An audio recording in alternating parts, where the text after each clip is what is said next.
कभी सास भी कभी बहू थी जैसे सीरियलों में काम करके अपनी पहचान बनाने वाली, जी हाँ, टीवी जगत की दुनिया में अपने नाम का परचम लहराने वाली, टीवी जगत में अपने आप को एक नए मुकाम पर रखने वाली, वहां से राजनीति तक का सफर करने वाली स्मृति ईरानी का आज हम अपने प्रोग्राम में जिक्र कर रहे हैं। स्मृति जुबीन ईरानी, ये वो नाम है जो किसी परिचय का मोहताज नहीं है। स्मृति ईरानी जो कि मध्यम वर्गीय परिवार में जन्मी, अपने भाई बहनों में सबसे बड़ी थी।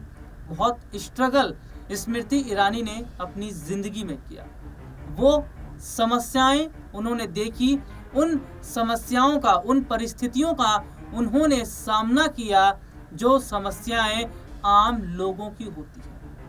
स्मृति ईरानी ने आम लोगों की जो दिक्कतें हैं उसको महसूस किया है, और आज मैं अपने इस प्रोग्राम में स्मृति ईरानी का जिक्र तो कर ही रहा हूँ, इसके साथ ही साथ उनकी जिंदगी से जुड़े कई अनसुने किस्से का भी यहाँ पर जिक्र कर रहा हूँ, और कई बड़ी जानकारियाँ मैं अपने दर्शकों को बताऊंगा। नमस्कार, मैं हूँ राहुल शर्मा और आप देख रहे हैं हमारा खास प्रोग्राम सियासी सफरनामा, स्मृति का सफरनामा।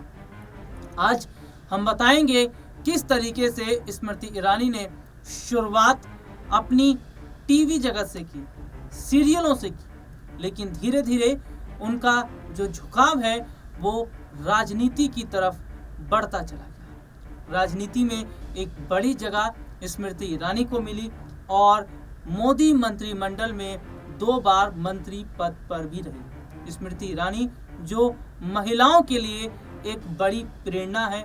स्मृति ईरानी जिन्होंने महिलाओं को आगे बढ़ाने और महिलाओं के लिए तमाम बड़े कदम उठाए हैं। स्मृति ईरानी एक ऐसी महिला नेता, एक ऐसी महिला जिन्होंने न सिर्फ महिलाओं को आगे बढ़ाने के लिए एक कदम उठाया, बल्कि महिलाओं को मोटिवेट भी किया और ये भी बताया। कुछ वक्त में स्मृति ईरानी जब काम कर रही थी तो मैकडॉनल्ड्स, बर्गर किंग, यहाँ पर भी उन्होंने काम किया।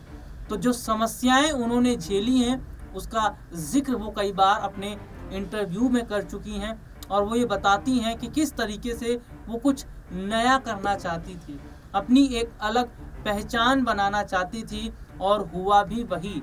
उन्होंने अपनी नई पहचान बनाई, उन्होंने अपने आप को इस तरीके से प्रेजेंट किया जिससे और महिलाएं उनसे सीख सकें।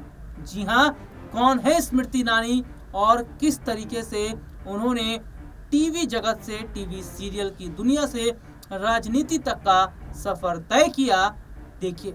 स्मृति ईरानी दिल्ली में मध्यवर्गीय परिवार में 23 मार्च 1976 को पैदा हुई। उनके पिता पंजाबी और मां बंगाली हैं। 3 भाई बहनों में स्मृति सबसे बड़ी हैं। परिवार की आर्थिक सहायता के लिए स्मृति ने 10वीं कक्षा के बाद ही काम करना शुरू कर दिया था। वह सौंदर्य उत्पादों का प्रचार करती थी और उन्हें इसके बदले दिन में 200 रुपये मिलते थे, लेकिन भाग्य को कुछ और ही मंजूर था। 1998 में स्मृति ने मिस इंडिया प्रतियोगिता में हिस्सा लिया, लेकिन वह फाइनल तक नहीं पहुंच पाई। इसके बाद स्मृति ने मुंबई जाने की ठानी। मुंबई में शुरुआती दिनों में स्मृति ने आजीविका चलाने के लिए मैकडॉनल्ड्स में भी काम किया। स्मृति ने मुंबई में रहने के दौरान खुद की आजीविका चलाते हुए मनोरंजन इंडस्ट्री में ऑडिशन देना शुरू किया। 2001 में स्मृति ईरानी ने पारसी व्यवसायी जुबीन ईरानी से शादी कर ली। स्मृति ईरानी के 2 बच्चे हैं। उनके बेटे का नाम जोहर और बेटी का नाम जोइस है। स्मृति ईरानी ने प्रसिद्ध अभिनेत्री नीलम कोठारी को रिप्लेस कर ओह लाला शो को होस्ट किया। इसके बाद स्मृति ईरानी को एकता कपूर का सीरियल मिला। एकता के सीरियल क्योंकि सास भी कभी बहू थी के जरिए स्मृति ईरानी घर घर में प्रसिद्ध हो गई। इस नाटक में उनके किरदार तुलसी को काफ़ी प्रसिद्धि मिली। तुलसी के कैरेक्टर के लिए स्मृति ईरानी को कई पुरस्कार भी मिले। इस नाटक के अलावा स्मृति ने ये है जलवा शो को भी होस्ट किया। यह डांस रियलिटी शो था जो कि 2008 में ऑन एयर हुआ था। टीवी सीरियल के अलावा स्मृति ने बंगाली फिल्म में भी काम किया है। इसके बाद स्मृति राजनीति में आ गई। स्मृति ईरानी ने साल 2003 में भारतीय जनता पार्टी का दामन थामा। उन्होंने महाराष्ट्र यूथ विंग का उपाध्यक्ष बनाया गया। साल 2004 में स्मृति ईरानी ने चांदनी चौक से कांग्रेसी नेता कपिल सिब्बल के खिलाफ चुनाव लड़ा, लेकिन वे चुनाव हार गए। स्मृति चुनाव तो हार गई, लेकिन उनकी मेहनत रंग लाई और उन्हें भाजपा की केंद्रीय समिति की एग्जीक्यूटिव मेंबर बनाया गया। 2010 में स्मृति ईरानी पार्टी की राष्ट्रीय सचिव एवं महिला विंग की प्रेसिडेंट बनाई गई। स्मृति ईरानी के लीडरशिप कौशल एवं कड़ी मेहनत के बदौलत उन्हें साल 2014 में अमेठी से राहुल गांधी के खिलाफ उतारा गया। हालांकि स्मृति लोकसभा चुनाव तो हार गई, लेकिन उन्होंने राहुल गांधी को कड़ी चुनौती दी। उनके कौशल को देखते हुए जब मोदी लहर की बदौलत सत्ता में भाजपा आई तो उन्हें मानव संसाधन मंत्रालय की जिम्मेदारी सौंपी गई। स्मृति मोदी कैबिनेट की सबसे युवा महिला सदस्य बनी। बाद में जब मोदी मंत्रिमंडल का पुनर्गठन हुआ तो स्मृति ईरानी को टेक्सटाइल मिनिस्ट्री सौंपा गया। 2011 में स्मृति ईरानी को राज्यसभा भेजा गया। एक साल बाद उन्हें भारतीय जनता पार्टी का वाइस प्रेसिडेंट बनाया गया। स्मृति ईरानी 2011 से लेकर मई 2014 तक कोयला एवं स्टील कमेटी की सदस्य रहीं। 26 मई 2014 को स्मृति ईरानी मानव संसाधन विकास मंत्री बनी। वह कई विवादों में भी घिरी। पहला विवाद उनकी शिक्षा को लेकर हुआ। विपक्ष ने उन पर जमकर हमला किया और यहाँ तक कहा कि वह शिक्षा मंत्री बनने की योग्यता नहीं रखती। दरअसल इस विवाद की शुरुआत उस वक्त हुई जब स्मृति ईरानी के 2004 एवं 2014 के शैक्षणिक योग्यता में अलग अलग बात बताई गई। 2004 में स्मृति ईरानी ने एफिडेविट के जरिए दिल्ली यूनिवर्सिटी से आर्ट डिग्री में स्नातक होने की बात लिखी। इसमें कहा गया कि उन्होंने 1996 में दिल्ली यूनिवर्सिटी के कॉरेस्पॉन्डेंस से स्नातक की डिग्री ली है।